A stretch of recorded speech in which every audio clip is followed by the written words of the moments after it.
நாத்தனாருக்கும் ஒரு குடும்பம் இருக்குல்ல, அதை ஏன் பார்க்க மாட்டாங்க?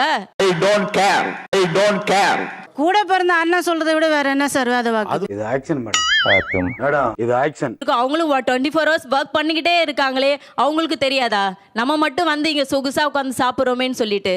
ஓசியில சோறு போட்டா எங்க வேணாலும் கிளம்பிடுறதா? அப்ப சோத்துக்கு எங்க வேணாலும் போயிருவேன். வெக்கமா இல்ல? எனக்கு தெரிஞ்சதுதான் சார் நான் வரேன். இது அவங்க கஷ்டப்படுறாங்க ஆமா தெரிஞ்சு தெரிஞ்சதான் சார் வரேன். ஏன்னா எங்க அம்மா வீட்டுக்கு நான் வரேன். நீங்க எல்லாம் மாடு முட்டியா சாப்பிடுறீங்க. இப்ப நீங்க 4 நாள் வந்து உங்க அம்மா வீட்ல இருக்க மாதிரி அவங்க 4 நாள் அவங்க அம்மா வீட்ல போயிருந்தா நீங்க ஒத்துப்பீங்களா? அது எங்க அண்ணன் பிரச்சனை, அவங்க பிரச்சனை சார், என் பிரச்சனை இல்ல அது. இப்படி குண்டக்க மண்டக்க பேசினா ஒரு மனுஷன் என்னதாப்பா பண்ண முடியும்பா? ரெண்டு பேர்ல யாருன்னா ஒருத்தர் சொல்ல வேண்டியதானே, நீ ஏன் அப்பப்போ வந்து உட்காந்துக்கிற, உன் வீட்டு தேடி போன்னு சொல்ல வேண்டியதானே? ஒரு ஒளிவு மறைவா தான் சொல்ல முடியும், அதுக்கு நேரா சொல்ல முடியுமா? ஒளிவு மறைவா சொல்லித்தான் இருக்கீங்க. அப்பயும் நம்ம திட்டிக்கிட்டே தான் நம்ம ஏதாவது ஒண்ணு செய்வோம். பாத்திரத்தை தூக்கி போடுவோம், கோவத்தை வந்து பிள்ளைங்க மேல காட்டுவோம். ஆனாலும் அதை அவங்க புரிஞ்சிக்க மாட்டாங்க.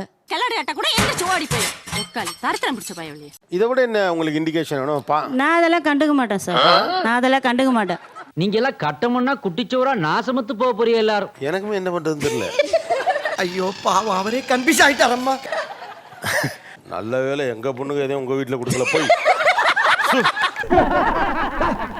என்ன சிரிப்பு ராஸ்கல், என்ன சின்ன பிள்ளைத்தனமா இருக்கு.